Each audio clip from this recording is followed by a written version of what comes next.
warahmatullahi wabarakatuh. Selamat pagi anak-anak. Pagi Bu. Bagaimana kabarnya? Alhamdulillah. Semoga sehat selalu ya. Oh iya, di masa pandemi COVID-19 kita sebagai warga negara yang baik harus mematuhi protokol kesehatan ya. Salah satunya belajar dari rumah, menjaga pola hidup bersih, dan tetap semangat ya. Sebelum kita memulai pembelajaran kali ini, alangkah baiknya kita berdoa terlebih dahulu. Ada yang mau memimpin? Ya. Menurut agama dan kepercayaan masing-masing, berdoa dimulai. Selesai. Baik anak-anak, pada ujung pembelajaran kita kali ini yaitu tentang agar siswa dapat memahami pengertian kerjasama dalam berbagai bidang kehidupan dan memahami kerjasama bidang sosial politik, ekonomi, pertahanan dan keamanan, serta kerjasama antar umat beragama. Kenapa bisa disebut dengan kerjasama dalam berbagai bidang kehidupan?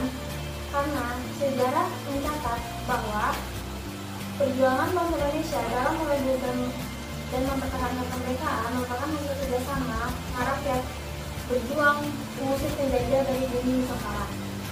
Bangsa Indonesia meyakini bahwa kemerdekaan yang diraih atas berkat tangan Allah yang Maha Kuasa dan hasil kerjasama rakyat tanpa dibatasi oleh perbedaan suku bangsa, adat istiadat, agama, dan bahasa daerah.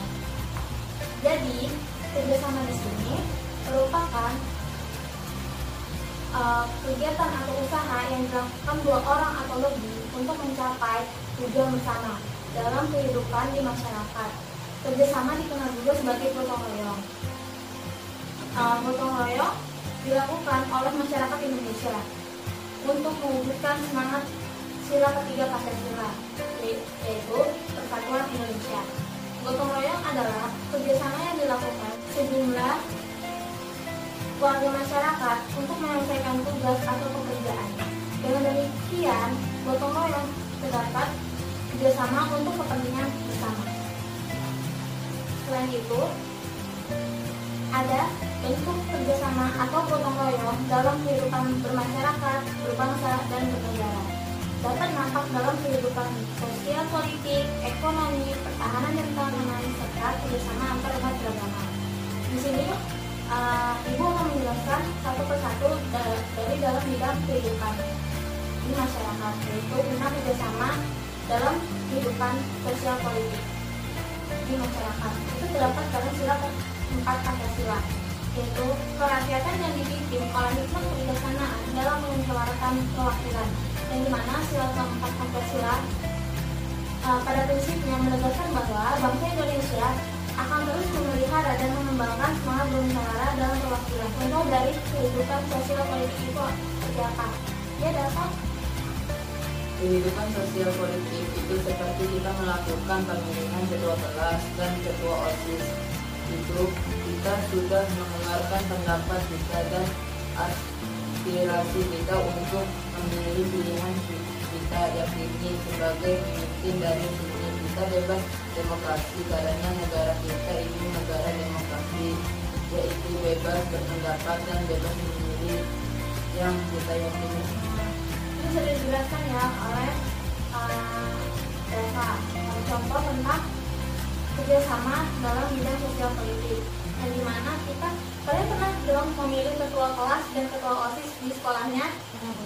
Nah, itu sama aja kita mengeluarkan pendapat, mengeluarkan aspirasi kita untuk memilih pilihan yang kita yakini gitu. Jadi itu sama aja contoh kerjasama dalam bidang sosial politik. Yang kedua, tentang kerjasama dalam bidang ekonomi. Ada yang ingin menjelaskan kerjasama dalam bidang ekonomi itu apa? Nah, setelah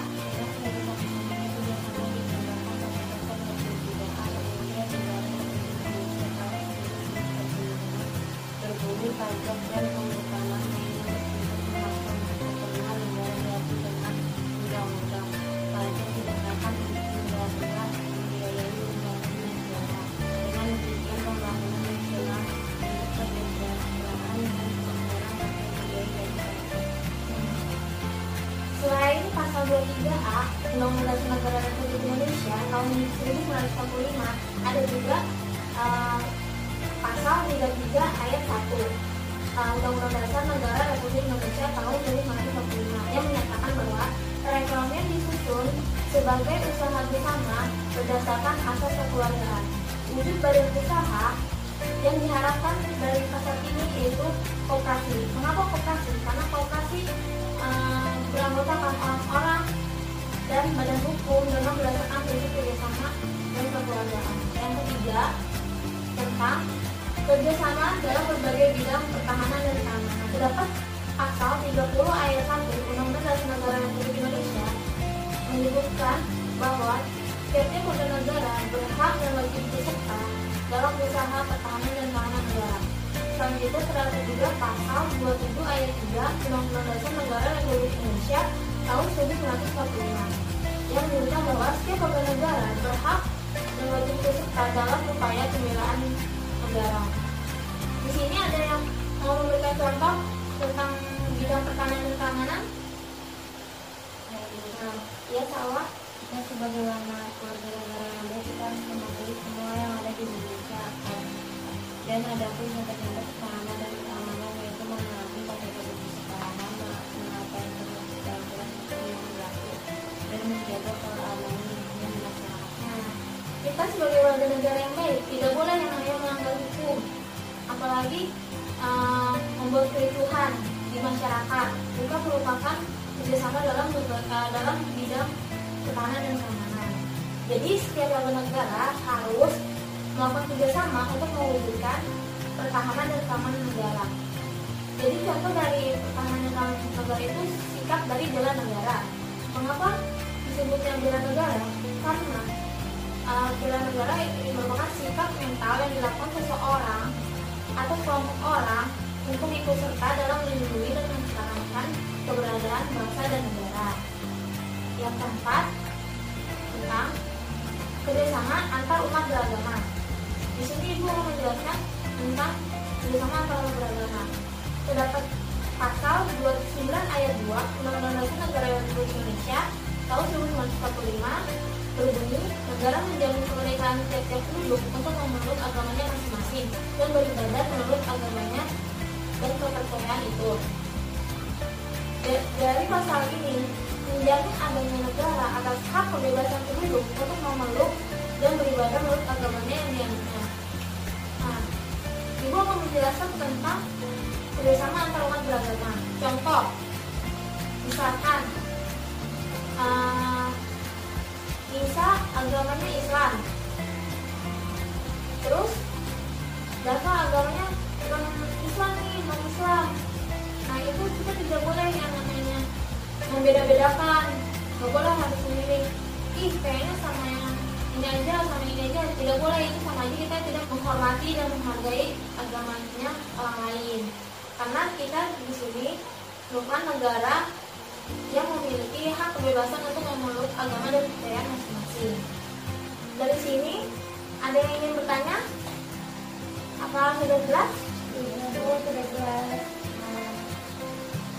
Ibu mau salah satu dari antara kalian ada yang ingin menunjukkan pembahas kita kali ini tentang kerjasama dalam berbagai bidang kehidupan.